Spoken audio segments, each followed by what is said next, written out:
Hello everyone, it was some YouTube channel today. তোমালোকক স্বাগতম জনাইছো। মই ধীৰাজ গগৈ। মই আহিছো তোমালোকৰ 9 আৰু 10 ৰ যি এডভান্স মেথছ আছে, এডভান্স মেথছ একদম ইজি কৰি দিবৰ বাবে তোমালোকক। তোমালোকে just it was some YouTube channelটোত মোৰ লগত ভিডিঅ' চাই থাকা আৰু তোমালোকে কপি পেন উলিয়াই মোৰ লগত নোটছ বনাই যোৱা। তোমালোকৰ একদম ইজি হৈ যাব এডভান্স মেথছ। গতিকে আজি আমি যেটো আমাৰ চেপ্টাৰ আছে, চেপ্টাৰ নম্বৰ 4 যেটো দ্বিঘাত সমীকৰণ অৰ্থাৎ কোৱাড্ৰেটিক ইকুৱেশ্যন, সেই চেপ্টাৰটো মই আৰম্ভ কৰিম আৰু এই চেপ্টাৰটো শেষ কৰাৰ পিছত মই তোমালোকক নেক্সট বাকি যিখিনি চেপ্টাৰ আছে তোমালোকে কমেণ্ট কৰিবা, তাৰ হিচাপত মই তোমালোকৰ বাবে ভিডিঅ' বনাই যাম। এতিয়া আমি প্ৰথম আৰম্ভ কৰোঁ দ্বিঘাত সমীকৰণ।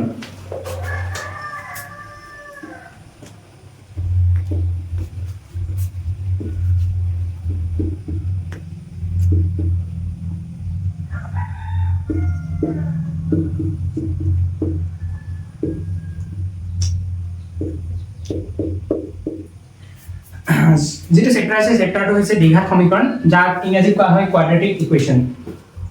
এতিয়া দ্বিঘাত সমীকৰণৰ মাজলৈ আমি সোমাই যোৱাৰ আগত মই তোমালোকক জনাব বিচাৰোঁ যে দ্বিঘাত ৰাশি কি বস্তু। তোমালোকে নিশ্চয় দ্বিঘাত ৰাশিৰ বিষয়ে শুনিছা, অৰ্থাৎ দ্বিঘাত ৰাশি যিবিলাকক কোৱা হয় কোৱাড্ৰেটিক এক্সপ্ৰেশ্যন বুলি। সেইবিলাক কি হয় আচলতে যিবিলাকৰ ঘাত 2 হয়, অৰ্থাৎ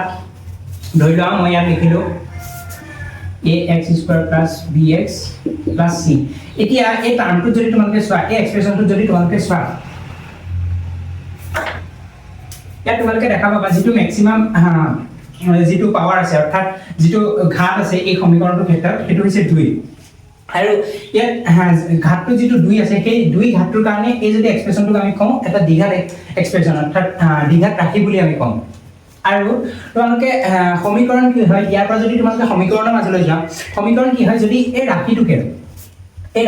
ইকুৱেল 0 আমি লিখি দিওঁ, তেতিয়া ই এটা সমীকৰণ হৈ পৰে। গতিকে অৰ্থাৎ যদি আমি একঘাত ৰাশি বা এটা সিম্পল এক্সপ্ৰেশ্যন লিখোঁ bx plus c, এইটো হৈছে এটা ৰাশি বা এক্সপ্ৰেশ্যন বুলি ইয়াক কোৱা হয়। আৰু এইটো যেতিয়া ইকুৱেলটো আমি 0 কৰি দিম তেতিয়া ই এটা সমীকৰণ হৈ পৰে। ঠিক তেনেদৰে ইয়াত এই ৰাশিটো হৈছে এটা দ্বিঘাত ৰাশি আৰু ইয়াত যেতিয়া আমি ইকুৱেল টু 0 কৰি দিওঁ তেতিয়া ই হৈ পৰে এটা দ্বিঘাত সমীকৰণ। তেনেদৰে যদি আমি লিখোঁ ax³ plus bx² plus cx plus d, তেনেকৈ এইটো হ'ব ত্ৰিঘাত ৰাশি, যেহেতু তাৰ ঘাতটো 3 আৰু ইকুৱেল 0 কৰিলে ত্ৰিঘাত সমীকৰণ। এইটো হৈছে জেনেৰেল কনচেপ্ট ৰাশি আৰু সমীকৰণ। ইয়াত কিতাপত যিটো তোমালোকৰ কিতাপত ভালকৈ সংজ্ঞাটো দিয়া আছে, কোনো বীজগণিতীয় ৰাশিৰ চলক অৰ্থাৎ ভেৰিয়েবলৰ উচ্চতম ঘাত, অৰ্থাৎ এইটো এটা চলক x। চলক কোনবোৰ? চলকৰ বিষয়ে তোমালোকে মেথছত নিশ্চয় পাইছা। চলকবোৰ হৈছে চলন্ত মান, যাক আমি কওঁ চলন্ত মান, অৰ্থাৎ যিটো ইয়াত x ৰ ভেলুটো, ইয়াত তোমালোকে মই a লিখিছোঁ, তোমালোকে হয়তো ভাবিব পাৰা এইটোতো ইয়াত নিৰ্দিষ্ট ভেলু নাই, এইটো যিকোনো নম্বৰ হ'ব পাৰে। তেনেদৰে যদি তোমালোকে তেনেকৈ ভাবিছা, মই তোমালোকক এক্সাম্পল দিছোঁ, চোৱা 2x plus 2x square plus 3x plus 5 equal to 0। এইটো এটা মই দ্বিঘাত সমীকৰণ লিখিলোঁ তোমালোকৰ কাৰণে। ইয়াত এতিয়া চোৱা যেটো a স্থান আছিলে, a স্থানটো 2 লৈছে, এই ক্ষেত্ৰত 2টো এতিয়া কনস্ট্যান্ট হৈ আছে, 2টো এটা ফিক্স টাৰ্ম হৈ আছে। আৰু যেটো x ৰ ভ্যালু আছে, x ৰ ভ্যালুটো ইয়াত যিকোনো হ'ব পাৰে, অৰ্থাৎ ইকুৱেশ্যনটো আমি সলভ কৰিলে যেটো এনসাৰ পাম হেতু x ৰ ভ্যালু হ'ব। গতিকে x ৰ ভ্যালুটো আমি নিৰ্দিষ্ট নহয়, সেই কাৰণে এই x টোক চলক বুলি কোৱা হয়, অৰ্থাৎ কি হৈছে এটা ভেৰিয়েবল যাৰ মানটো নিৰ্দিষ্ট নহয়, ইয়াৰ চলন্ত মান আছে। গতিকে এই x টোৰ যেটো ঘাত আছে, অৰ্থাৎ ইয়াত x ৰ ঘাত 1 আছে, 1 তকৈ 2টো ডাঙৰ, যেটো ম্যাক্সিমাম ঘাত হয়, যেটো ম্যাক্সিমাম পাৱাৰ হয়, সেইটোক আমি ঘাত বুলি কওঁ, তোমালোকে নিশ্চয় জানা। গতিকে ইয়াত x ৰ ঘাতটো আছে 2, অৰ্থাৎ x স্কয়াৰ হৈ আছে। আৰু সেই কাৰণে ইয়াত কৈছে যে কোনো বীজগণিতীয় ৰাশিৰ চলকৰ উচ্চতম ঘাত, ইয়াত যেটো চলক আছে চলকটোৰ উচ্চতম ঘাত 2 হলে ৰাশিটোক দ্বিঘাত ৰাশি বুলি কোৱা হয়। এই ৰাশিটো ইমানলৈকে দ্বিঘাত ৰাশি, ইয়াৰ চলকৰ উচ্চতম ঘাত 2। আৰু য'ত a b c তিনিটা নিৰ্দিষ্ট বাস্তৱ সংখ্যা, ইয়াত a b c তিনিটা নিৰ্দিষ্ট সংখ্যা আৰু কৈছে যদি a b c তিনিটা নিৰ্দিষ্ট বাস্তৱ সংখ্যা হয়, য'ত a not equal to 0, ইয়াত চাবা এইটো কন্ডিশন তোমালোকে গুৰুত্ব দিবা, a not equal to 0 হৈছে। a কি কাৰণে not equal to 0 হৈছে? যদি a equal to 0 হৈ যায় তেতিয়া কি হ'ব? এই যেটো ৰাশি আছে সেইটো আমি কেনেদৰে লিখিব লাগিব? bx plus c equal to 0। এতিয়া ইয়াত তোমালোকে চোৱা bx plus c equal to 0 হৈ গ'ল, কাৰণ a টো 0 আছিলে, তেতিয়া x স্কয়াৰ টাৰ্মটো অবিয়াসলি 0 হৈ যাব, কাৰণ 0 ৰ লগত আমি যি মাল্টিপ্লাই কৰো 0 হয়, তোমালোকে এইটো জানা। এডভান্স লবলৈ ইমানখিনি কথা জানিব লাগিব দেই। গতিকে ইয়াত যেটো a ভ্যালু আছে, a ভ্যালুটো যদি 0 হৈ যায় এইটো 0 হৈ যাব। গতিকে এই টাৰ্মটো আমি বাদ দিছো, বাকি থাকিলে bx plus c equal to 0। এতিয়া ইয়াত চোৱা, ইয়াত যেটো চলকৰ উচ্চতম মানটো ঘাতটো কি হ'ব? ইয়াত 1 আছে, 1 হ'ব। গতিকে এইটো দ্বিঘাত ৰাশি হ'ল জানো বা দ্বিঘাত সমীকৰণ হ'ল জানো? নহ'ল। সেই কাৰণে ইয়াত এইটো পইণ্ট পুৰা স্পষ্ট কৰি দিছে যে a not equal to 0, a কোনো কাৰণত 0 হ'ব নোৱাৰিব। আৰু ABC তিনিটা বাস্তৱ সংখ্যা এটা জেনেৰেল কথা ABC তিনিটা বাস্তৱ সংখ্যা হ'ব a not equal to 0 তেতিয়া ax square plus bx plus c এই টাৰ্মটো এটা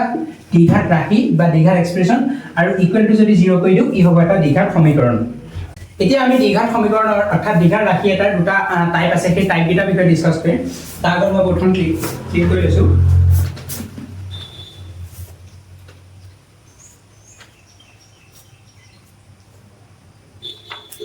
এতিয়া দ্বিঘাত ৰাশি এটা বা দ্বিঘাত সমীকৰণ এটা দুই প্ৰকাৰ বুলি ক'ব পাৰি যেটো হৈছে এটা শুদ্ধ বা পিওৰ আৰু এটো হৈছে মিশ্ৰ বা এফেক্টেড অৰ্থাৎ এটা দ্বিঘাত ৰাশি আমি ধৰি লিখি লৈছো ax square plus bx plus c equal to 0 এটা দ্বিঘাত সমীকৰণ মই লিখিছো আৰু যদি ইফালে এটা মই লিখো ax square plus by plus c equal to 0 এতিয়া ইয়াত যদি তোমালোকে চোৱা দুইটাৰে যিটা চলক ইয়াত x টো এটা চলক আৰু এই টাৰ্মটো যদি চাও x টো এটা চলক y টো এটা চলক ইয়াত দুটা চলক আছে ইয়াত এটা চলক আছে তাৰ ভিতৰত ইয়াত যদি তোমালোকে চোৱা যিটো চলক আছে চলকৰ ইয়াৰ হাইয়েস্ট পাৱাৰ অৰ্থাৎ ঘাত যিটো হৈছে ইয়াটো 2 আৰু এই ক্ষেত্ৰটো যদি চোৱা ইয়াটো চলকৰ ঘাত এটো y থাকিলে y হাইয়েস্ট পাৱাৰ 1 x বা y ক্ষেত্ৰত কোনটো পাৱাৰ আমি কাউন্ট কৰিম তেনেকুৱা কোনো কথা নাই দুইটাই চলক তাৰ ভিতৰত যিটো চলকৰ হাইয়েস্ট পাৱাৰ হেতু হৈছে 2 এতিয়া ইয়াত সবে এটাই চলক আছে যেটো হৈছে x ইয়াত কোনো দুটা চলক নাই আৰু ইয়াত যদি চোৱা তোমালোকৰ দুটা চলক আছে এটা x এটা y সেই কাৰণে এটো যেটো হৈছে এটো হৈছে পিওৰ কাৰণ ইয়াত এটাই চলক আছে আৰু এটা চলকৰ ওপৰতে গোটেই সমীকৰণটো ডিপেন্ড কৰি আছে সেই কাৰণে আমি ইয়াক কম পিওৰ বুলি আৰু এটো যেটো হৈছে ইয়াত তোমালোকে চাইছা দুটা চলক আছে বা এনেকুৱা আৰু বেলেগ সমীকৰণ থাকিব পাৰে য'ত তিনটা চাৰিটা চলক থাকিব পাৰে দ্বিঘাত সমীকৰণ হ'বলৈ জাস্ট কোনটো ডিপেন্ড কৰিছে যেটো ঘাতটো হৈছে ঘাতটো 2 হ'ব লাগে চলক কেটা আছে বা চলক কিমান আছে তাৰ লগত কোনো কথা নাই গতিকে সেই কাৰণে ইয়াত যদি তোমালোকে চোৱা দুটা যেটো চলক আছে সেই কাৰণে ইয়াত কোৱাইছে এটা মিশ্ৰ দ্বিঘাত সমীকৰণ বা এফেক্টেড দ্বিঘাত সমীকৰণ এতিয়া এই দ্বিঘাত সমীকৰণটো এতিয়া এই দ্বিঘাত সমীকৰণটো যেটো মই টাৰ্ম অৰ্থনৰ পৰা তোমালোকৰ মাজত লিখি আছো যেটো ax square plus bx plus c equal 0 য'ত a not equal to 0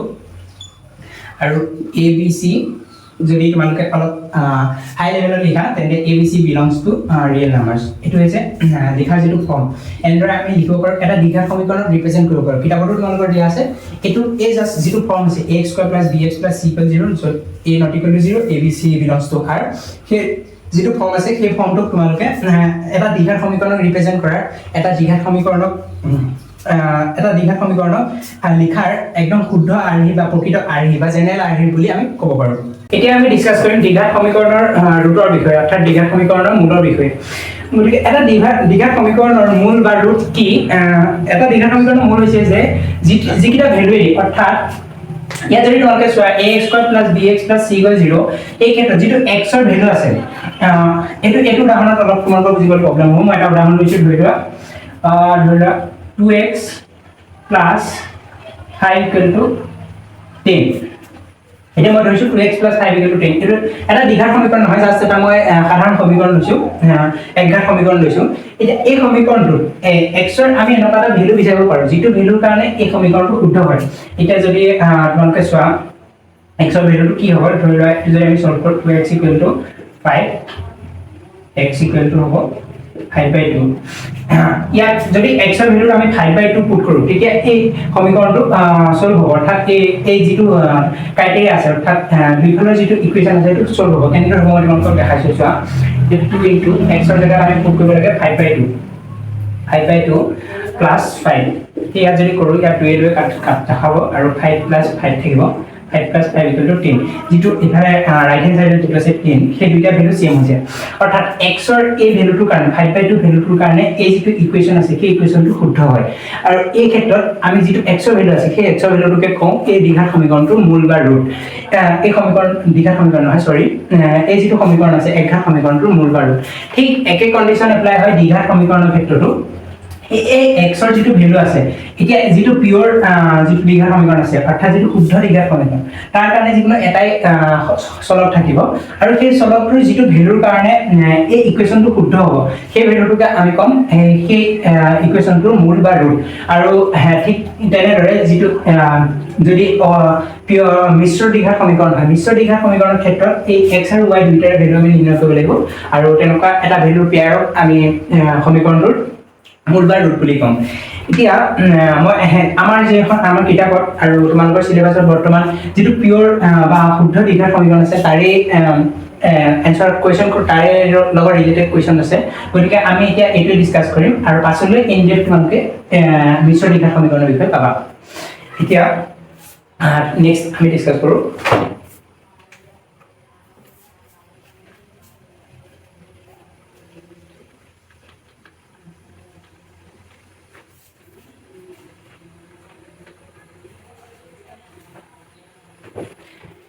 এতিয়া যদি আমি চাওঁ এটা দীঘা সমীকৰণ ধৰি লোৱা আমি এটা দীঘা সমীকৰণ লৈছো x square plus bx plus c equal to 0 যেটো আমাৰ জেনে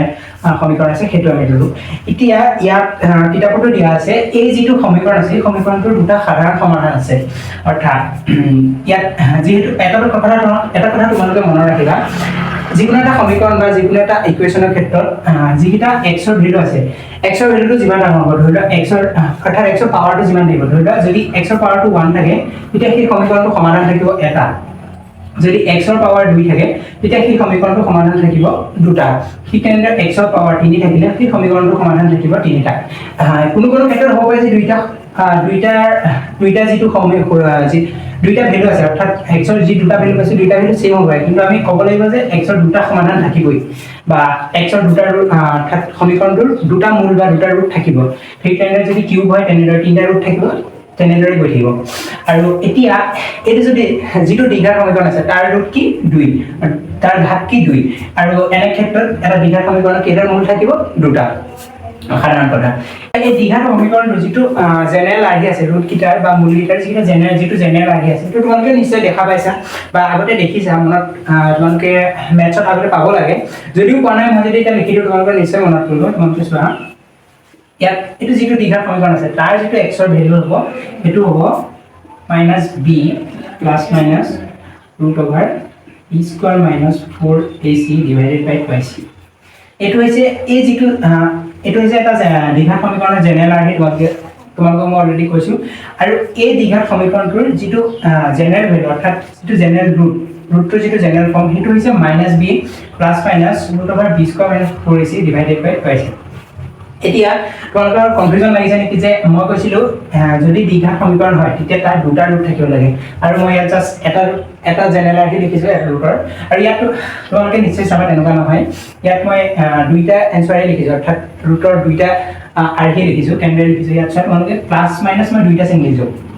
আৰু এটো ক্ষেত্ৰত কি হ'ব আমি যি দুটা ফৰ্ম হ'ব এই দুটা হ'ব x = -b plus root over b square minus 4ac divided by 2c আৰু এটা ফৰ্ম হ'ব -b minus root over square 4c divided by 2c তোমালোকে এটা পয়েন্ট লিখি লবা এটা তোমালোকৰ এই যেটো ফৰ্ম আছে ফৰ্মটো তোমালোকে মনত ৰাখিব চেষ্টা কৰিবা এটো তোমালোকৰ বাবে পৰীক্ষাৰ বাবে দৰকাৰী বা এই ফৰ্মটো মনত থাকিলে তোমালোকৰ বহুতখিনি অংক কৰিবৰ বাবে সুবিধা হ'ব গতিকে এই ফৰ্মটা মনত ৰাখিব চেষ্টা কৰিবা আৰু এইখিনি নোটছ তোমালোকে লিখি লবা তাৰপিছত আমি নেক্সট টপিকটো ডিসকাস কৰিম এতিয়া এই দীঘাৰ সমীকৰণটোৰ যেটো মূল আছে মই তোমালোকক পুনৰবাৰ লিখি দিছো x = -b plus minus root over e square minus 4ac divided by 2c এতিয়া এই যেটো মূল আছে অৰ্থাৎ যেটো ৰুটৰ যেটো জেনাৰেল ফৰ্ম আছে তাৰে এটা পাৰ্ট আমি লও ইয়াত যদি কি পাৰ্টটো আমি লও যেটো পাৰ্ট আছে b square minus 4ac এই যেটো পাৰ্ট আছে এই পাৰ্টটোৰ এই মূলটোৰ পৰা আমি যেটো দীঘাৰ সমীকৰণ আছে তাৰ বহুতখিনি বৈশিষ্ট্য উলিয়াব পাৰো আৰু তাৰে ভিতৰত এই যেটো পাৰ্ট আছে এই পাৰ্টটো বহুতখিনি ডিপেন্ড কৰে মূলটো সমীকৰণটোৰ বৈশিষ্ট্য উলিওৱাৰ তাৰে কিতাপতো তোমালোকৰ পাঁচটা পইণ্ট দিয়া আছে তোমালোকে নিশ্চয় দেখা পাইছা তোমালোকৰ যেটো চেপ্টাৰ আছে সেকেন্ড পইণ্টটো সেকেন্ড পেজটো 158 পেজত যে পাঁচটা বৈশিষ্ট্য দিয়া আছে আৰু সেইকেইটা মই তোমালোকক ডিসকাস কৰিম হয়তো তিনিটা তোমালোকে বুজিবলৈ সুবিধা হয় আৰু দুটা অলপ টান লাগিব পাৰে মোৰ ধাৰণা তেনেকুৱা হয় আগতে মোৰ তেনেকুৱা হৈছিল মই তোমালোকক আটাইকেইটা পইণ্টে ইজি ধৰণে ডিসকাস কৰিম ইজি ধৰণে বুজাই দিম তোমালোকে সহজে বুজি পাই যাবা এতিয়া এক নম্বৰ যেটো কৈছে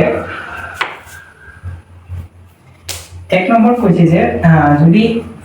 b square minus 4ac greater than 0 হয় এতিয়া ফার্স্ট যেটো কন্ডিশন বা ক্রাইটেরিয়া দিছে হেতু দিছে যে b square minus 4ac greater than 0 হয় আৰু এনেকুৱা হলে কি কৈছে যে দুইটা মূল বাস্তৱ আৰু অসমান হ'ব অৰ্থাৎ এই টাৰ্মটো যদি 0 কে ডাঙৰ হয় অৰ্থাৎ এই টাৰ্মটো যদি ইয়াত 0 কে ডাঙৰ হয় এই টাৰ্মটো যদি 0 কে ডাঙৰ হয় গ্রেটার দেন 0 হয় তেতিয়া কি হ'ব ইয়াত 1 2 3 4 তেনেকুৱা ধৰণৰ ভ্যালু আহিব আৰু এনে ক্ষেত্ৰত কি হ'ব যেটো ৰুটৰ ভ্যালু আছে এই ৰুটৰ ভ্যালুটো 0 অৰ্থাৎ পজিটিভ নাম্বাৰ আহিব এই ৰুটৰ ভ্যালুটো কি হয় তে তোমালোকে চোৱা এটো 0 কে ডাঙৰ অৰ্থাৎ আমি ধৰি লৈছো যে b স্কয়াৰ মাইনাস 4ac টাৰ্মটোৰ ভ্যালু 4 এটা ইয়াতে তোমালোকে চোৱা এই পাৰ্টটো যদি আমি 4 পুট কৰো √4 ভ্যালু আহিব 2 এতিয়া এই b আৰু a ক্ষেত্ৰত a যেহেতু আমি আগতে পাইছিলো যেটো ax square plus bx plus c equal to 0 ইয়াত কি হ'ব a b c real number অৰ্থাৎ বাস্তৱ সংখ্যা য'ত a, b, c belongs to r এটা ইয়াত চোৱা এই b ভ্যালুটো বাস্তৱ সংখ্যা ৰিয়েল নাম্বাৰ a ভ্যালুটো বাস্তৱ সংখ্যা দুইটো অবিয়াসলি বাস্তৱ সংখ্যা হয় তাৰ লগতে a যেটো টাৰ্ম আছে সেই টাৰ্মটো আমি পালো 2 অৰ্থাৎ ইয়াৰ ঠাইত আমি 2 পুট কৰি দিলো আৰু তেনেকুৱা যদি হয় এটো বাস্তৱ সংখ্যা এটো বাস্তৱ সংখ্যা এটো বাস্তৱ সংখ্যা আৰু এই আটাইকেইটা যদি যোগ কৰো তেতিয়া আমি এটা বাস্তৱ সংখ্যা অবিয়াসলি পাম হেতু জেনাৰেল কনফিউজন বা জেনাৰেল কথা দুটা বাস্তৱ সংখ্যাৰ যোগ আৰু হৰণ কৰিছো হেতু এটা বাস্তৱ সংখ্যাই পাম তেনে ক্ষেত্ৰত যেটো ৰুট হ'ব ৰুটটো x টো বাস্তৱ সংখ্যা হয় x টো ৰিয়েল নাম্বাৰ হ'ব আৰু কৈছে যে দুইটা মূল অসমান হ'ব অবিয়াসলি অসমান হ'ব কাৰণ ইয়াত যদি তোমালোকে চোৱা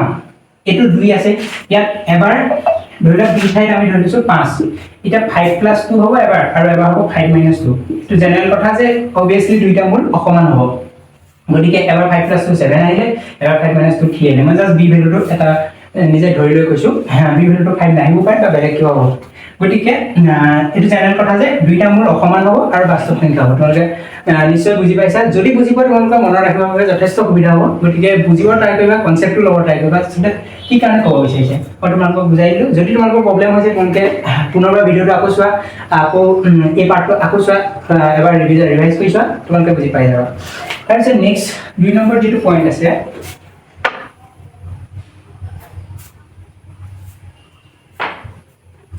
2 নম্বৰ কৈছে যে b স্কয়াৰ মাইনাস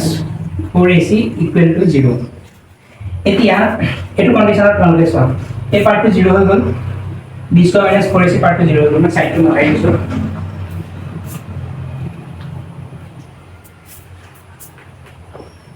এতিয়া সেকেন্ড কন্ডিশনটো চোৱা এই টাৰ্মটো কি হ'ল 0 হৈ গ'ল অৰ্থাৎ এই পাৰ্টটো তোমালোকে বাদ দিয়া যেটো থাকিলে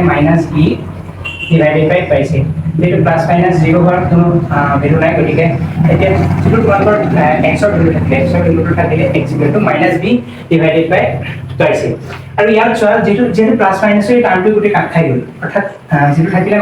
-b বাই পাইছে ইয়াত এতিয়া b ভ্যালুটো b টো যেহেতু এটা বাস্তৱ সংখ্যা ৰিয়েল নাম্বাৰ এটো বাস্তৱ সংখ্যা গতিকে দুইটা মূলটো বাস্তৱ ৰিয়েল নাম্বাৰ হ'বই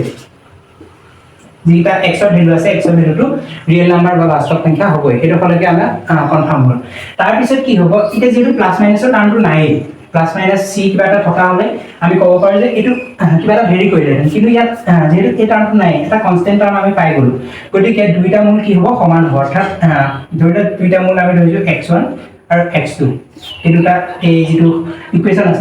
আছে তাৰ দুইটা মূল ধৰিছো x1 আৰু x2 দুইটা x1 আৰু x2 সমান হৈ যাব গতিকে কিতাপৰ এইটোই দিয়া আছে দুইটা মূল বাস্তৱ হোৱাৰ লগতে সমান হ'ব নিশ্চয় তোমালোকে এটো বুজি পাইছা গতিকে আৰু আমি এটা নেক্সট টপিকটো বা নেক্সট পইণ্টটো ডিসকাস কৰো তোমালোকে ইমানখিনি নিশ্চয় লিখি লৈছা মই এইখিনি মোহাই দিম তোমালোকে লিখি লোৱা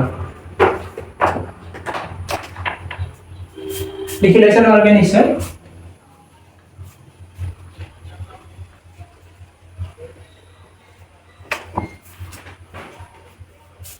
এতিয়া আমি 3 নম্বৰ পইণ্টটো ডিসকাস কৰো 3 নম্বৰ পইণ্টটো কি দিয়া আছে মই তোমালোকক 3 নম্বৰ পইণ্টত এইটো লৈছো b স্কয়াৰ মাইনাস 4ac যেটো লেস দেন 0 হৈ গ'ল গ্ৰেটাৰ দেন 0 হৈ গ'ল আৰু তাৰ লগতে ইকুৱেল টু 0 হৈ গ'ল এতিয়া আমি লৈছো লেস দেন 0 যেটো পইণ্ট লেস দেন 0 লৈছো অৰ্থাৎ b স্কয়াৰ মাইনাস 4ac কি হ'ব নেগেটিভ নাম্বাৰছত আহিব অৰ্থাৎ ধৰিলো b স্কয়াৰ মাইনাস 4ac ভ্যালুটো ইকুৱেল টু ধৰি লৈছো আমি -4 লৈছো অৰ্থাৎ এটা নেগেটিভ ভ্যালু লৈছো গতিকে এটা ইয়াত তোমালোকে চোৱা যে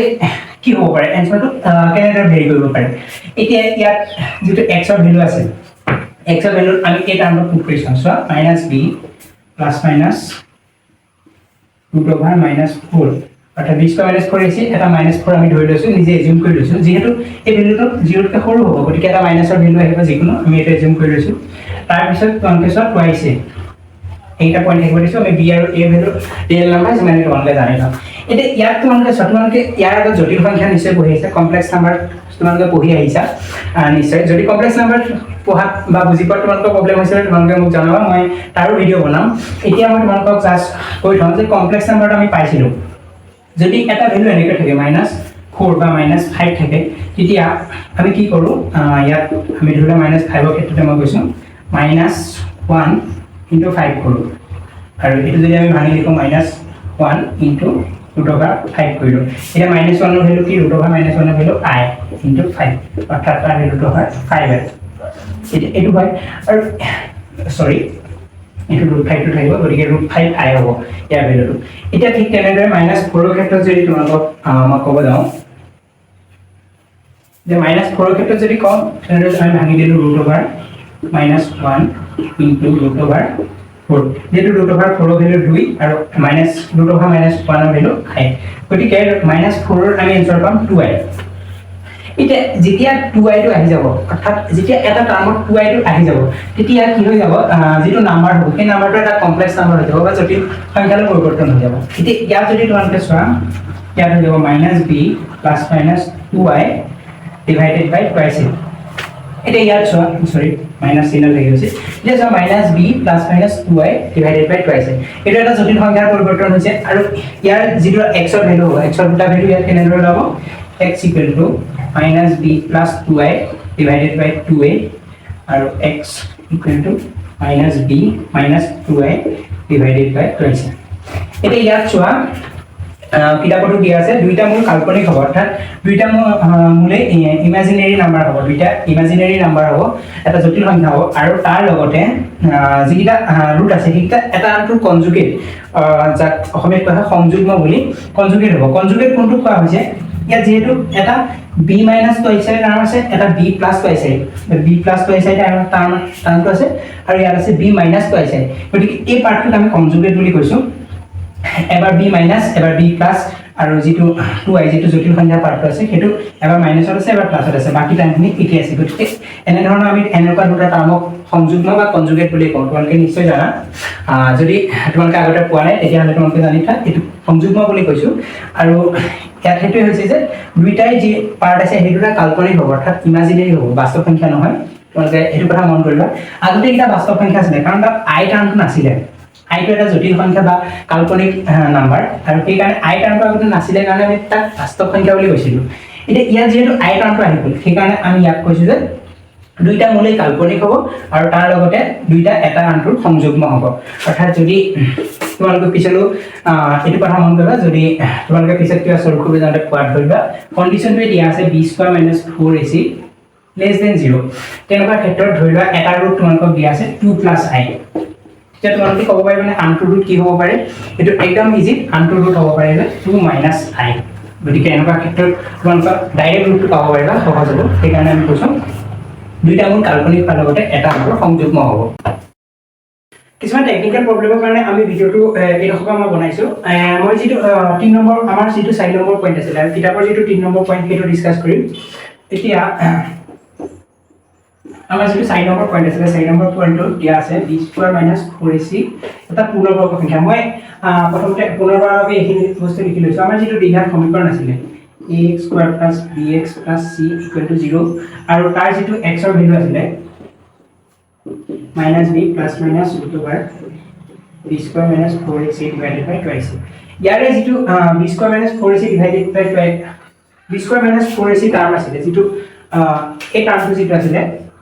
হেটা টাৰ্মটো আমি ভেদ নিৰূপক বুলি কৈছিলো আৰু এই টাৰ্মটোৰ ওপৰতে যেটো সমীকৰণ আছে সমীকৰণটো বহুতখিনি ডিপেন্ড কৰিছিল গতিকে হেখিনি আমি ডিসকাস কৰি আছিলো আৰু ইয়াত যেটো 4 নম্বৰ পইণ্ট আছে কিতাপৰ যেটো 3 নম্বৰ পইণ্ট আৰু আমাৰ 4 নম্বৰ পইণ্ট তাত হেতু এটা কৈছে যে যদি b² - 4ac যেটো টাৰ্ম আছে সেই টাৰ্মটো পূৰ্ণবৰ্গ সংখ্যা হয় অৰ্থাৎ তোমালোকে নিশ্চয় পূৰ্ণবৰ্গ সংখ্যা মানে জানা এডভান্স লেসন যেটা ইমানখিনি কথাটো নিশ্চয় জানিবা হিমানটো মই ভাবিছো আৰু এটো একেবাৰে সাধাৰণ কথা তোমালোকে সকলোৱে আগতে পাই আহিছা পূৰ্ণবৰ্গ সংখ্যাৰ অৰ্থ হৈছে ধৰিলোৱা 4 9 16 এনেকুৱা যিবোৰ সংখ্যা আছে ইয়াত 4 যদি আমি ৰুট উলিয়াও √4 ইকুৱেল টু 2 এটা পৰিমেয় সংখ্যা পাওঁ এটা ডাইৰেক্ট পৰিমেয় সংখ্যা পাওঁ গতিকে এনেকুৱাবিলাক যিবিলাক সংখ্যা আছে সেইবিলাকক পূৰ্ণবৰ্গ সংখ্যা বুলি কওঁ গতিকে এতিয়া ইয়াত কৈছে যদি এই b² - 4ac টাৰ্মটো এটা পূৰ্ণবৰ্গ সংখ্যা হয় তেতিয়া কি হ'ব তোমালোকে চোৱা ইয়াত যিটো x ৰ ভ্যালু আছে ধৰি লৈছো এই টাৰ্মটো b² - 4ac = 16 এতিয়া কাৰণে আমি ধৰি লৈছো = 16 16 এটা পূৰ্ণবৰ্গ সংখ্যা তাৰ ৰুটটো হৈছে বহুত তোমালোকে জানাই গতিকে এতিয়া ইয়াত চোৱা তোমালোকে চোৱা যদি b² - 4ac টাৰ্মটো এটা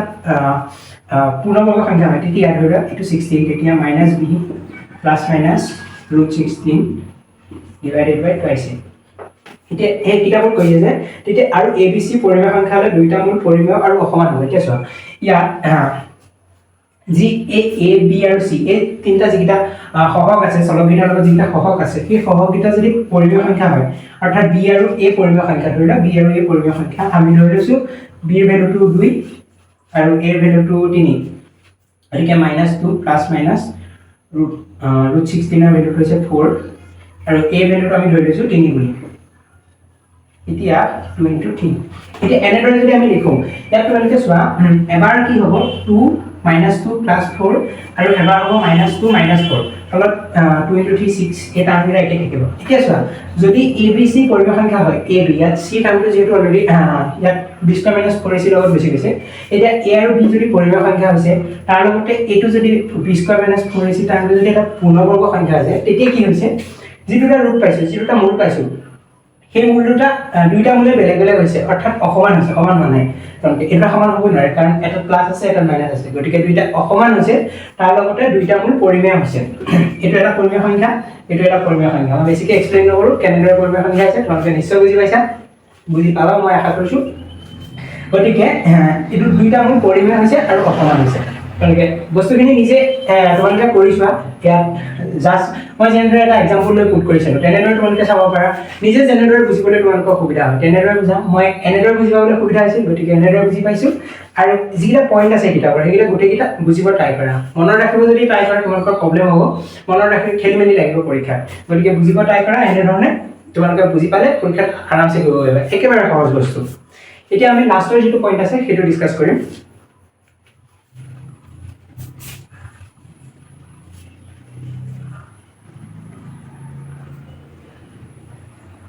এটা 6 নম্বৰ যেটো পইণ্ট আছে 6 নম্বৰ পইণ্ট আমি ডিসকাস কৰো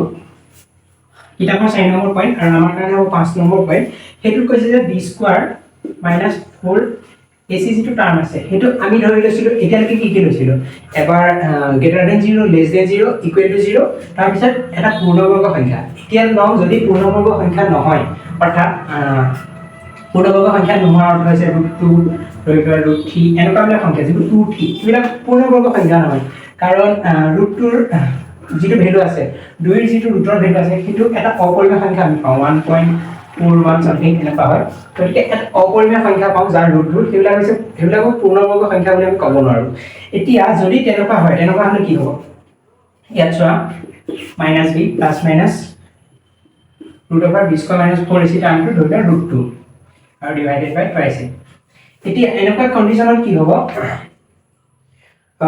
দুইটা মূল অসমান বাস্তৱ মূল অপৰিমেয় হোৱাৰ লগতে এটা আনটোৰ সংযুগ্ম হ'ব এতিয়া ইয়াত চোৱা এই যেটো টাৰ্ম আছে সেই টাৰ্মটো ধৰি লোৱা কিবা এটা টাৰ্ম a বুলি ধৰি লৈছো আমি ধৰি লৈছো এটো টাৰ্ম a এই নহয় আমি এটো যেটো অলৰেডি আছে p ধৰি লৈছো এই টাৰ্মটো p বুলি ধৰি লৈছো এতিয়া চোৱা p টো এটা অপৰিমেয় সংখ্যা ইৰেশনেল নম্বৰ p টো এটা অপৰিমেয় সংখ্যা ইমানটো তোমালোকে বুজি পাইছা এতিয়া ইয়াত তোমালোকে চোৱা আমি লিখিলো -b ± p টো কি এটা অপৰিমেয় সংখ্যা তাৰ পিছত ডিভাইডেড বাই টুৱাইছ তোমালোকে এটা কথা জানানে এটা অপৰিমেয় সংখ্যাৰ লগত যিকোনো সংখ্যা যদি আমি যোগ কৰো পৰিমেয় সংখ্যাই হওক বা অপৰিমেয় সংখ্যাই হওক যদি যোগ কৰো বা বিয়োগ কৰো তেনে ক্ষেত্ৰত আমি কেতিয়াও পৰিমেয় সংখ্যা পাব নোৱাৰো সদায় এটা অপৰিমেয় সংখ্যাই পাম এই কথাটো তোমালোকে মনত ৰাখিবা যদি এটা অপৰিমেয় সংখ্যা তোমালোকে নোট কৰি লোৱা যদি এটা অপৰিমেয় সংখ্যা ধৰি লোৱা এটা অপৰিমেয় সংখ্যা যোগ যিকোনো সংখ্যা এনি নাম্বাৰ ৰিয়েল নাম্বাৰ তেতিয়া আমি কি পাওঁ সদায় এটা অপৰিমেয় সংখ্যা যোগ বা বিয়োগ এটো তোমালোকে লিখিলো পূৰণ বা হৰণৰ ক্ষেত্ৰত এনেকুৱা নহব পাৰে হেতু কথা তোমালোকে মনত ৰাখিবা পূৰণ বা হৰণৰ ক্ষেত্ৰত এটো কন্ডিশনৰ ওপৰত ডিপেন্ড কৰিব কিন্তু যোগ বা বিয়োগ কৰিলে এটা অপৰিমেয় সংখ্যাৰ লগত যিকোনো সংখ্যা যোগ বা বিয়োগ কৰা সদায় এটা অপৰিমেয় সংখ্যা হ'ব গতিকে এতিয়া ইয়াত চোৱা p টো এটা অপৰিমেয় সংখ্যা তাৰ লগত আমি b টো বাস্তৱ সংখ্যা বা অপৰিমেয় সংখ্যা এনি নাম্বাৰ আমি ধৰি লৈছো b টো যিয়ে নহওক এটা অপৰিমেয় সংখ্যাৰ লগত যোগ হৈছে গতিকে কি হ'ব এটো এটা অপৰিমেয় সংখ্যা হ'ব আৰু এতিয়া এই অপৰিমেয় সংখ্যাৰ লগত যেটা ডিভাইডেড বাই টুৱাইস এ টাৰ্মটো আছে এটো এটা পৰিমেয় কিন্তু এটা অপৰিমেয় সংখ্যা যেহেতু ডিভাইড কৰিছে সেই কাৰণে কি হ'ব এই টাৰ্মটো এটা অপৰিমেয় সংখ্যা হ'ব এই টাৰ্মটো এটা অপৰিমেয় সংখ্যা হ'ব তোমালোক মই কৈছিলো যে পূৰণ বা হৰণৰ ক্ষেত্ৰত কন্ডিশনত ডিপেন্ড কৰে এতিয়া চোৱা যদি দুটা অপৰিমেয় সংখ্যা আমি ধৰি লৈছো √2 আৰু এটা অপৰিমেয় সংখ্যা ধৰি লৈছো √2 এটা এই দুইটাই অপৰিমেয় সংখ্যা গতিকে এই দুইটাক যদি আমি পূৰণ কৰো তেতিয়া কি পাম 2 যেটা এটা পৰিমেয় সংখ্যা গতিকে এটা অপৰিমেয় সংখ্যাৰ লগত এটা অপৰিমেয় সংখ্যা পূৰণ কৰিলে বা হৰণ কৰিলে যদি ডিভাইড কৰো তেতিয়া কি পাম 1 গতিকে হেতু এটা পৰিমেয় সংখ্যা গতিকে অপৰিমেয় সংখ্যাৰ লগত অপৰিমেয় সংখ্যা পূৰণ বা হৰণ কৰিলে পৰিমেয় সংখ্যা আমি পাইছো অপৰিমেয় সংখ্যাও পাব পাৰো যদি আমি কৰো √2 √3 তেতিয়া আমি পাম √6 যেটা এটা অপৰিমেয় সংখ্যা গতিকে কন্ডিশনৰ ওপৰত ডিপেন্ড এতিয়া এইটো কন্ডিশনত কি হ'ব এটোটো অবিয়াসলি এটা পৰিমেয় সংখ্যা গতিকে ইয়াৰ ভ্যালুটো যদি আমি 5 লওঁ √2 ডিভাইডেড বাই 5 যদি আমি লওঁ এটো পৰিমেয় সংখ্যা হ'ব নহয় এটো অপৰিমেয় সংখ্যা হ'ব গতিকে কৈছে যে দুইটা বাস্তৱ মূল অপৰিমেয় হোৱাৰ লগত অৰ্থাৎ দুইটা মূল বাস্তৱ সংখ্যা হ'ব কাৰণ পৰিমেয় অপৰিমেয় দুইটা মিলাই বাস্তৱ সংখ্যা গতিকে দুইটা মূল বাস্তৱ সংখ্যা হ'ব অপৰিমেয় সংখ্যা হ'ব তাৰ লগতে এটা আনটোৰ সংযুগ্ম হ'ব সংযুগ্ম অৰ্থটো কি ইয়াত মই এতিয়া তোমালোকক কৈছো -b + -p গতিকে -b + p ডিভাইডেড বাই পাইছে আৰু আন এটা মূল হ'ব -b - p ডিভাইডেড বাই পাইছে গতিকে এনেকুৱা কন্ডিশনৰ মই তোমালোকক কালি কৈছিলো যেতিয়া জটিল সংখ্যাৰ কথা আহিছিলে এতিয়া ইয়াত অপৰিমেয় সংখ্যাৰ ক্ষেত্ৰটো একে হ'ব যদি ইয়াত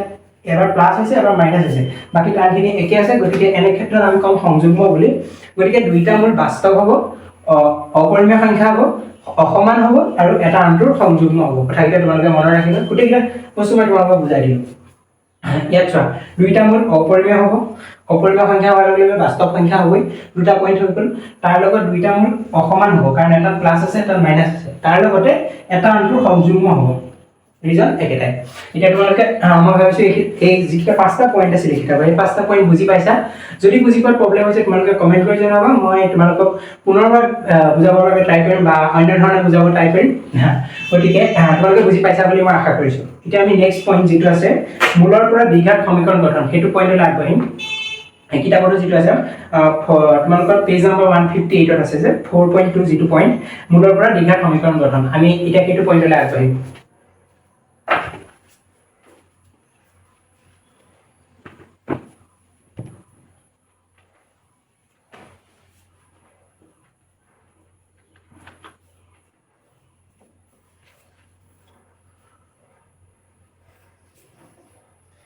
এতিয়া মূলৰ পৰা দ্বিঘাত সমীকৰণ গঠনৰ ক্ষেত্ৰত এতিয়া মই পুনৰবাৰ লিখি লৈছো যেটো আমাৰ জেনেৰেল ইকুৱেচন আছিল ax² + bx + c = 0 আৰু ইয়াৰ কাৰণে x = -b ± -√p² - 4ac divided বাই 2ac এই ক্ষেত্ৰত এইখনিতে তোমালোকক মই পুনৰবাৰ কৈ লৈছো এটো আমাৰ দ্বিঘাত সমীকৰণৰ যেটো জেনেৰেল ফৰ্ম তোমালোকৰ যাতে পইণ্ট কিটা বা শব্দ কিটা ক্লিয়াৰ হৈ লওক বা যিটা ওয়াৰ্ড ইয়াত পকেটতে ৰিপ্ৰেজেন্ট কৰা এটা ক্লিয়াৰ হৈ লওক পুনৰবাৰ কৈ দিছো এটো হৈছে এটা দ্বিঘাত সমীকৰণ ৰিপ্ৰেজেন্ট কৰা এটা জেনেৰেল আৰ্হি তাৰে এই যেটো x ৰ ভ্যালু আছে x ৰ ভ্যালুটো আমি কৈছো মূল বা ৰুট x ৰ ভ্যালুটো হৈছে মূল বা ৰুট গতিকে এই x ৰ ভ্যালুটো যেনেদৰে আমি ৰিপ্ৰেজেন্ট কৰিব পাৰো b - b + -√b² - 4ac divided বাই 2ac এনেদৰে আমি ৰিপ্ৰেজেন্ট কৰিব পাৰো অৰ্থাৎ এই যদি আমি যিকোনো এটা সমীকৰণ লওঁ 2x² + 3x + 5 = 0 ধৰি লোৱা এটা সমীকৰণ লৈছো এই সমীকৰণটোৰ ধৰি লোৱা x ৰ দুটা ভ্যালু আছে তোমাৰ ধৰি লোৱা 5 আৰু 6 এটা x ৰ ভ্যালু আমি পাইছো এটো শুদ্ধ নহব পাৰে মই জাস্ট এটা ভ্যালু এজিউম কৰিছো এই 5 আৰু 6 আমি এনে ধৰণে লিখিব পাৰো যদি আমি x ৰ ভ্যালুটো এনেদৰে উলিয়াও x ৰ ভ্যালুটো এই ভ্যালুটা পুট কৰি উলিয়াও যদি প্ৰকৃততে ৰুট হয় তেতিয়া x ৰ ভ্যালু এটা 5 আৰু এটা 6 পাম প্লাস আৰু মাইনাসৰ লগত গতিকে এটো হৈছে যেটো x ৰ ভ্যালুটো হৈছে ৰুট বা মূলৰ ভ্যালুটোক আমি এনেদৰে ৰিপ্ৰেজেন্ট কৰিব পাৰো এটো হৈছে জেনেৰেল আৰ্হি বা এনেদৰে আমি উলিয়াব পাৰো তাৰ মূলটোৰ ভ্যালু গতিকে এতিয়া এই যেটো মূল আছে সেই মূল দুটা অৰ্থাৎ দুটা মূল আছে ইয়াত এটা প্লাস এটা মাইনাস এই মূল দুটাৰ পৰা এই সমীকৰণটো আমি এটা সমীকৰণটোৰ পৰা মূলটো পাইছিলো আমি কৈছো যে এই সমীকৰণটোৰ মূল এইটা এতিয়া এই মূলগিটাৰ পৰা এই সমীকৰণটো আমি উলিয়াই দেখো আৰু সেইটো কিতাপৰ যেটো 4.2 পইণ্ট আছে তাতে সেইটো কথাই কৈছে এই মূলটোৰ পৰা সমীকৰণটো গঠন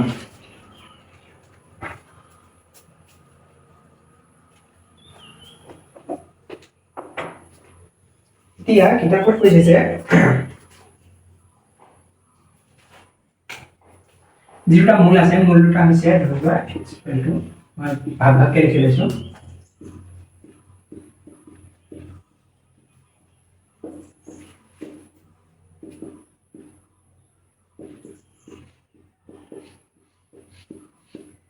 এতিয়া ইয়াত কৈছে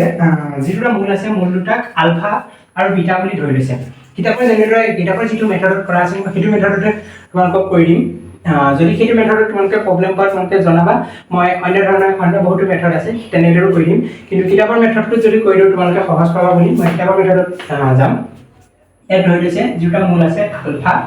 আৰু এটা মূল ধৰি লৈছে বিটা বুলি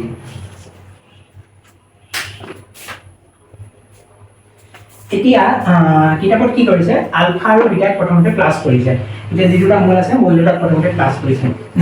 কেনেদৰে কিয় কৰিছে বা কি কাৰণে কৰিছে এটা তোমালোকে পাছলৈ গম পাবা অলপমান কথা মনত ৰাখিবলগীয়া হয় বা স্টেপকিটা মনত ৰাখিবলগীয়া হয় যে আলফা আৰু বিটা প্লাস কৰিছে সেইখিনি পইণ্ট মেথছতো এনেকুৱা থাকে বহুত হয়তো ভাল যে মেথছত মনত ৰাখিবলগীয়া কথা কি থাকিব পাৰে মেথছত জাস্ট কৰিব লাগে মেথডত কৰি যাব লাগে কিন্তু আচলতে তেনেকুৱা নহয় এতিয়াতো অলপমান কথা তোমালোকে কিছুমান স্টেপ মনত ৰাখিবলৈ লগা আছে কিন্তু যেতিয়া হায়াৰ ষ্টাডিজত যাবা মেথছৰ এনেকুৱা বহুত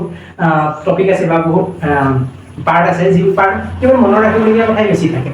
এতিয়া সেইকাৰণে মেথছটো কেৱল এনেকুৱাই নহয় যে সদায় তুমি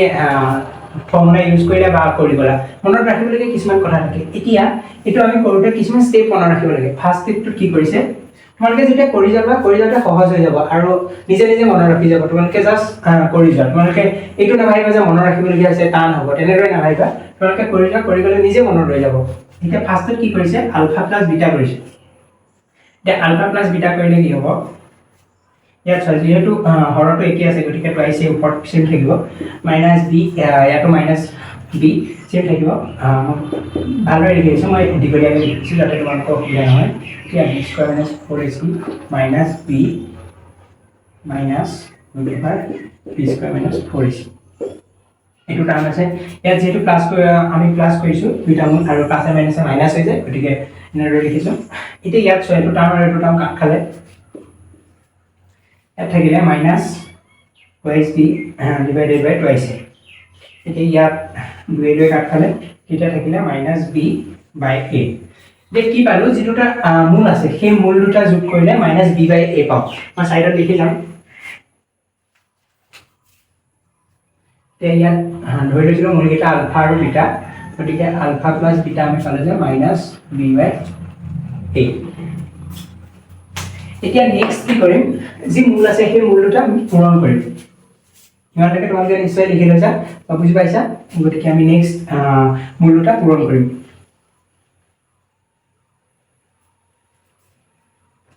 এতিয়া যদি আমি মূল দুটা পূৰণ কৰো আলফা ইনটু বিটা কৰো ইয়াত চাবা minus b plus √b square minus 4ac into minus b minus √1 divided by 4ac এটা তোমালোকে এটা ফৰ্মুলা নিশ্চয় জানা যেটো হৈছে a plus b into a minus b a plus b into a minus b a square minus b square তোমালোকে এইটো formula নিশ্চয় জানা গতিকে ইয়াত যদি তোমালোকে ভালকৈ চোৱা a পাৰ্টটো ধৰিছো a minus b পাৰ্টটো ধৰিছো a গতিকে a সেম আছে প্লাস a পাৰ্টটো ধৰিছো b আৰু ইয়াত মাইনাস এই পাৰ্টটো বি সেম আছে গতিকে আমি ফৰ্মুলাটো ডাইৰেক্ট এপ্লাই কৰিব পাৰিম ইয়াত minus b whole square a square minus b square value দুটা লিখি দেব b স্কয়াৰ মাইনাস 4ac দুটা থাকিলে divide by 2 into 2 4 into a square ইয়াত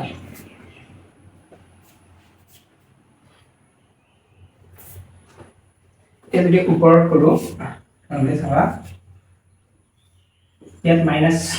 b whole square equal to b square minus b square আৰু এটো মাইনাস মাইনাস প্লাস হ'ব 4ac divided by 4a square এই ইয়াত যদি তোমালোকে চোৱা b square কটা গ'ল এটা প্লাস আছে আৰু এটা মাইনাস আছে গতিকে দুটা কটা গ'ল তাৰ পিছত থাকিলে 4ac divided by 4a square এই ইয়াত যদি 4 কটা যাব b square a কটা যাব থাকিব c by a এতিয়া আমি কি পালো যেটা মূল আছে মূলটা যদি পূরণ কৰা আলফা cos বিটা কৰো আমি পাম c by a ইয়াত abc কি তোমালোকে নিশ্চয় জানা a আৰু abc হৈছে সহগ যেটা চলক আছে চলকৰ সহগ এটা a হৈছে x স্কয়াৰ সহগ b হৈছে x ৰ সহগ আৰু c হৈছে কনস্ট্যান্ট টাৰ্মটো এতিয়া তোমালোকে ইয়াত যদি চোৱা এটি কিতাপত যেটো ইকুয়েশন আছিল আমাৰ মেইন যেটো ইকুয়েশন আছিল মেইন ইকুয়েশন দুটা আমি গাও এখিনি মহাই দিছো নিশ্চয় তোমালোকে লিখি লৈছা বুলি মই আশা কৰিছো ইয়া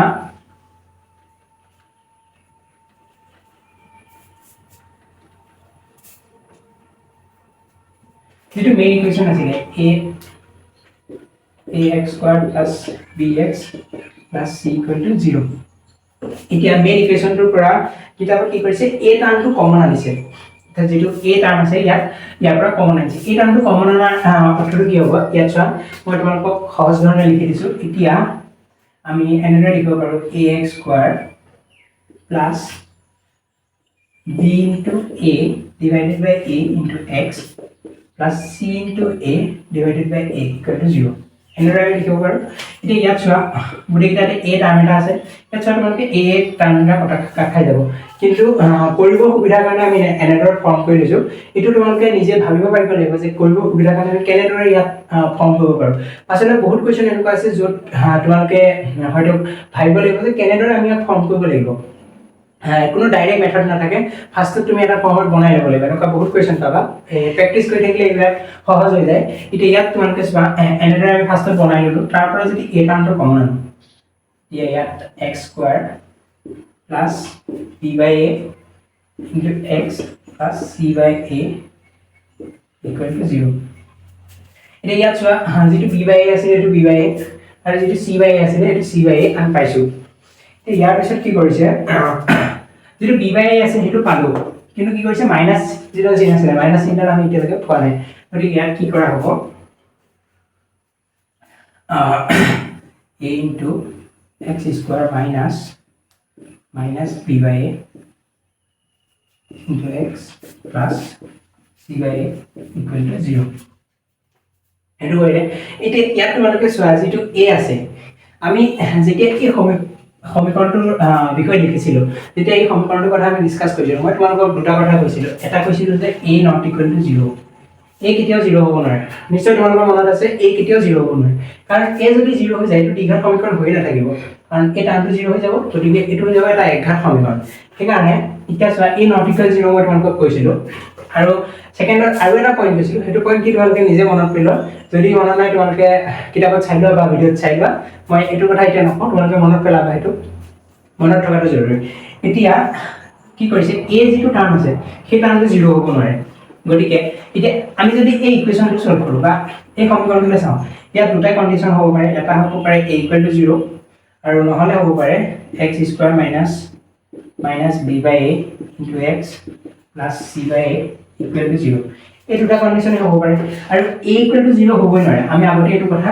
ধৰি ললো বা আগতে এইটো এজিউম কৰি লৈছো যে a equal to 0 হ'বই নোৱাৰে গতিকে এটো যেটো কন্ডিশন আছে এটো কাট খাই গল থাকিলে এটো কন্ডিশন এতিয়া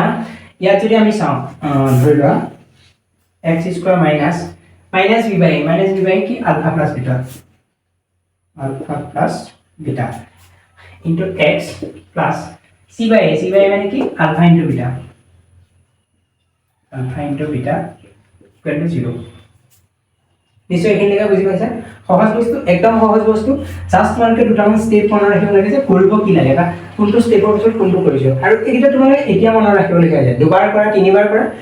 কৰাৰ পিছত তোমালোকে মনত ৰাখিব লাগে নহয় তোমালোকে মনত পৰি যাব মই গ্যাৰান্টি দিছো এতিয়া ইয়াত চোৱা তোমালোকে x square minus alpha x minus beta x plus alpha into beta equal to 0 to 0 over 6 নহয় 0 তাৰপিছত যদি আমি x টো কমন আনো ইয়াত x মাইনাছ আলফা আৰু ইয়াত যদি মাইনাছ বিটাটো কমন আনো তেতিয়া হ'ব x minus alpha equal to 0 extra এটো মাইনাছ হ'ব কাৰণ মাইনাছ মাইনাছ তেতিয়া ইয়াত ওপৰত প্লাছ হ'ব পাৰিব গতিকে এই সাধাৰণ ক্যালকুলেশন তোমালোকে নিশ্চয় জানা এতিয়া ইয়াৰ পিছত নেক্সট কি হ'ব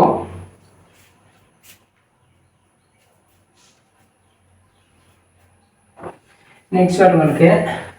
ইটো x minus beta টাৰ্মটো কমন আহিব আৰু x minus alpha টাৰ্মটো কমন আহিব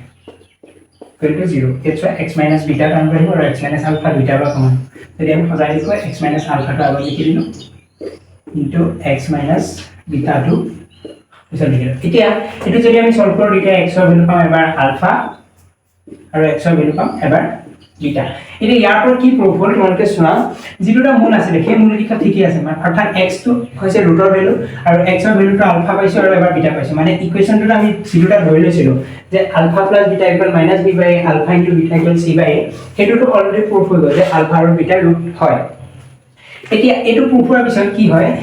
যেটো আমাৰ ইকুৱেশন আছে কোনটো ইকুৱেশন এই যেটো ইকুৱেশন আছে এই যেটো ইকুৱেশন আছে itu equation apa তোমালোকে চোৱা এখন যদি আমি লিখো x স্কয়ার মাইনাস যেটা মূল আছে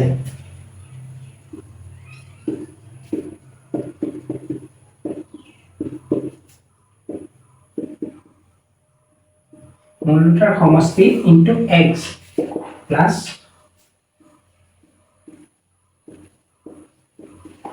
মূলটার গুণফল equal to 0 এনেদৰে আমি ইকুৱেশনটো ফৰ্ম কৰিব পাৰো আমাৰ টপিকটো কি আছিল আমি পঢ়াৰ টপিকটো কি আছিল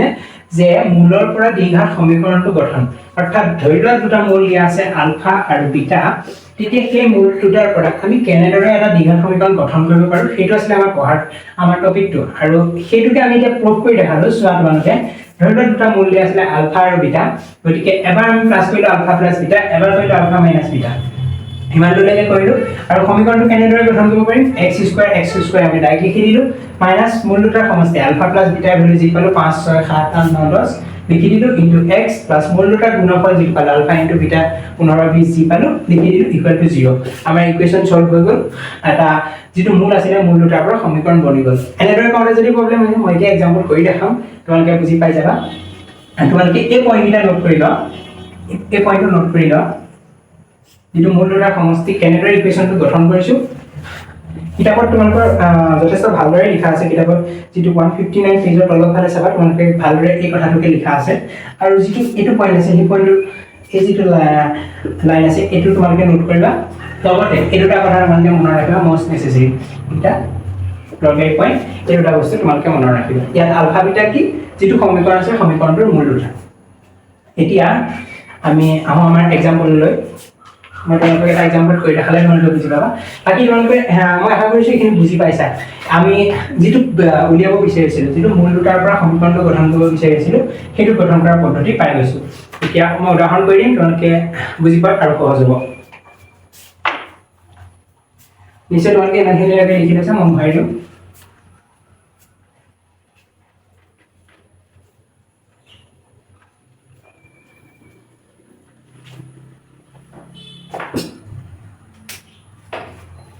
এতিয়া উদাহৰণ যেটো আছে উদাহৰণৰ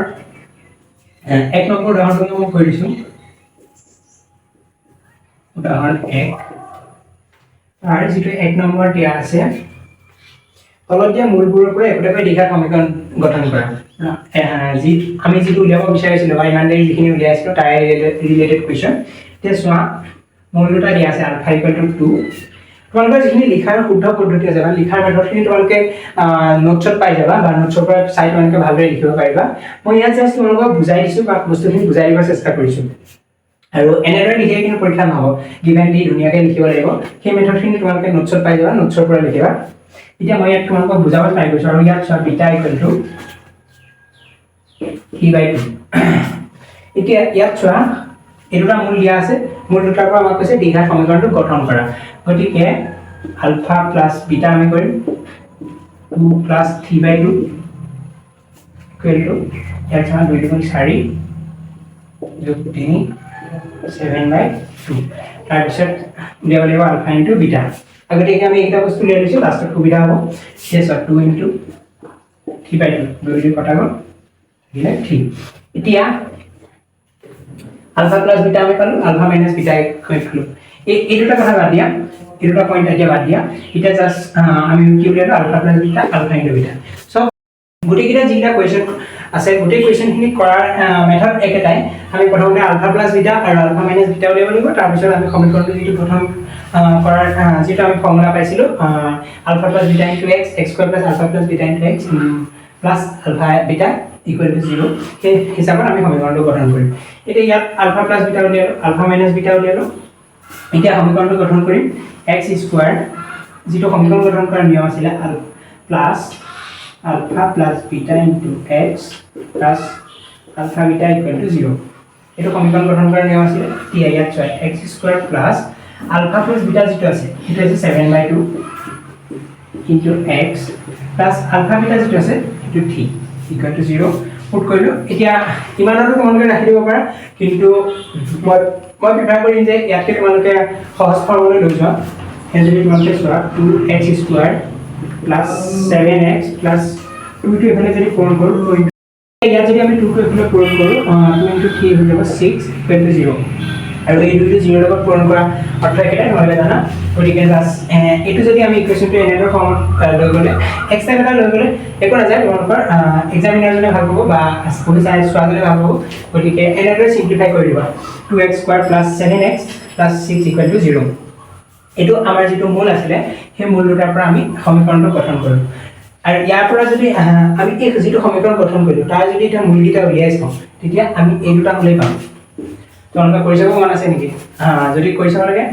কৰি চাব আহা এতিয়া ইয়াত আমি সমীকৰণটো গঠন কৰি দিছো এতিয়া এটা মূল মই উলিয়াই দিছো তেতিয়া তোমালোকে বুজি পাব এতিয়া ইয়াত আমাৰ সমীকৰণটো গঠন হৈছে সমীকৰণটোৰ পৰা মূল উলিওৱা ফৰ্মুলা কি আছিল x minus b plus minus root over b square minus 4ac divided by 2ac এটা আছিল সমীকৰণটোৰ পৰা মূল উলিওৱা ফৰ্মুলা এতিয়া আমি ফৰ্মুলা মানে পুট কৰিম ইয়াত 2 টো হৈছে a ভ্যালু 7 টো হৈছে b এর ভ্যালু 6 টো হৈছে c এর ভ্যালু এটা ইয়াত চোৱা x এর ভ্যালুটো পাম minus b এর value 7 plus plus minus root over b square value is 7 square 49 और minus 4 into a value is 2 और b c value is 6 2 into 6 divided by 2 into 2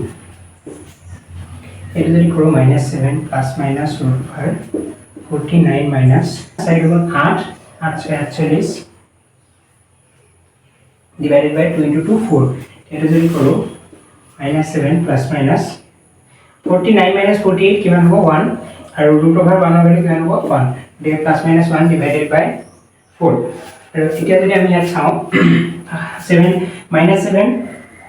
plus 1 divided by 4 ऐसा होगा minus 7 minus 1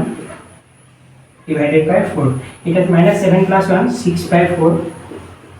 6 by 4 की होगा 2 यार वाले का 2 गुण 4 3 by 2 और एटू যদি আমি করো -7 -1 -8 by 4 সাইডে 2 যাব ইকুয়াল টু 2 এটা ইয়াত চোৱা আলফা ভ্যালু 2 পাইছিল বিটা ভ্যালু 3 by 2 এটো আছে বিটা ভ্যালু আৰু এটো আছে আলফা ভ্যালু গতিকে যেটোটা ৰুট আছিল ৰুটৰ পৰা আমি সমীকৰণটো গঠন কৰিলো আৰু যেটো সমীকৰণ আছিল সমীকৰণটোৰ পৰা ৰুটটা উলাই দেখালো দুইটা সেম হয় তোমালোকে নিশ্চয় এটা বুজি পাইছা বা তোমালোকৰ বস্তুখিনি ক্লিয়াৰ হৈছে বুলি মই ভাবিছো কাৰণ একেবাৰে সহজ কথা তোমালোকক গোটেই পদ্ধতিৰে মই কৰি দিলো বহুত সিম্পল গতিকে নিশ্চয় তোমালোকে বুজি পাইছা চাগে আৰু বাকি যিটা এক্সাম্পল আছে এক্সাম্পল কিটা তোমালোকে কৰিব ট্ৰাই কৰিবা মই যেটো 5 নম্বৰ এক্সাম্পল আছে সেইটো এবাৰ তোমালোকক কৰি দিম যেটো p/q আছে আৰু -q/p আছে সেই এক্সাম্পলটো মই এবাৰ তোমালোকক কৰি দিম এটা যেটো 5 নম্বৰ এক্সাম্পল আছে 5 নম্বৰ এক্সাম্পলটো দিছে given alpha equal to p/q আৰু beta equal to minus q by p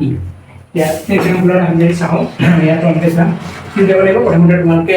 নিশ্চয় মনত পৰিছে প্ৰথমতে alpha plus beta alpha cross beta অৰ্থাৎ আলফা ইনটু বিটা তাৰপিছত আমি ইকুৱেশ্যনটো বনাম একেবাৰে সহজ জাষ্ট পি কিউ দিয়া আছে কাৰণে তোমালোক কনফিউজ নহবা একদম সহজ পি কিউ দিয়া আছে পি কিউ মতে ৰাখি দিয়া আৰু ক্যালকুলেশনখিনি কৰা সহজভাৱে ওলাই যাব নাম পি কিউ নাম্বাৰৰ ঠাইত পি কিউ দিয়া আছে বুলি কনফিউজ হ'বলগীয়া একো নাই ইয়াত একদম সহজ ইয়াত চোৱা আলফা প্লাছ বিটা যদি আমি কৰোঁ পি বাই কিউ মাইনাছ যেহেতু প্লাছ আছিলে প্লাছ মাইনাছ মাইনাছ হ'ব মাইনাছ কিউ বাই পি এতিয়া এইটো যদি আমি সলভ কৰোঁ ইয়াত চোৱা পি কিউ আৰু P square minus Q square এতিয়া কাৰণে আমি ইমানটো ৰাখি দিছোঁ পিছত যদি ইয়াক আৰু চিম্পলিফাই কৰিব লগা হয় আমি কৰিম আৰু তাৰপিছত আমি চাওঁ আলফা ইনটু বিটা যদি আমি কৰোঁ ইয়াত P by Q into minus Q by P এতিয়া ইয়াত পি কটা যাব কিউ কটা যাব থাকিব মাইনাছ ওৱান এতিয়া সমীকৰণটো যিটো আছিলে সমীকৰণটো গঠন কৰা নিয়মটো মতে x square minus alpha plus beta into x square plus alpha plus beta into x plus alpha beta equal to 0 minus নহয় এইটো প্লাছ হ'ব তাৰপিছত x স্কোৱাৰ প্লাছ এইটো যিটো টাৰ্ম আছে p square minus q square divided by pq into x plus pq যিটো আছিলে ইয়াত মাইনাছ 1 ইকুৱেল টু 0 তাৰপিছত যদি আমি সিম্পলিফাই কৰোঁ pqটো আমি মাল্টিপ্লাই কৰিব পাৰোঁ pq x square plus p square minus q square into x আৰু এইটো মাইনাছ 1 হৈ যাব মাইনাছ 1 ৰ লগত pq মাল্টিপ্লাই হ'লে মাইনাছ pq ইকুৱেল টু 0 হয়তো কিতাপত ইমানতে ৰাখিছে চাই লওঁ কিতাপত ইমানটোতে ৰাখিছে গতিকে এইটো হ'ব তোমালোকৰ এনচাৰটো pq ইয়াত তোমালোকে দেখিছা pq আছে বুলি কনফিউজ হ'ব লগা একো নাই pq ভাগে ৰাখি দিয়া pq যেনেকৈ আছে তেনেকৈ ৰাখি দিয়া আৰু যেনে নৰ্মেল যিখিনি ক্যালকুলেশন আছে তেনেদৰে ক্যালকুলেশনটো কৰা একদম সহজভাৱে ওলাই যাব গতিকে মই তোমালোকক আজি ইমানলৈকে ডিসকাস কৰিছো তাৰপিছত ইয়াৰ নেক্সট ভিডিঅ'ত মই উদাহৰণ 2 যিকিটা আছে সেইখিনি আৰু বাকি যিখিনি পইণ্ট আছে সেই পইণ্টখিনি ডিসকাস কৰিম গতিকে মই আশা কৰিছো ইমানখিনিলৈকে তোমালোকে সহজভাৱে বুজি পাইছা যদি বুজি পা তোমালোকৰ প্ৰবলেম আছে তোমালোকে কমেন্ট কৰি জনাবা মই তোমালোকক বেলেগ ধৰণে বুজাব পাৰিম চেষ্টা কৰিম বা বেলেগ মেথডত বুজাব ট্ৰাই কৰিম আৰু মই আহিছো তোমালোকৰ মেথছ সহজ কৰিবলৈ মই আগতেও কৈছিলো তোমালোকে এডভান্স মেথছ সহজ কৰিবৰ কাৰণে মই আহিছো গতিকে তোমালোকে জনাবা মোক তোমালোকে সহজ পাইছা নে নাই যদি সহজ পোৱা নাই মই তোমালোকক সহজ কৰিম বেলেগ ধৰণে কৰিম গতিকে thank you all for watching the video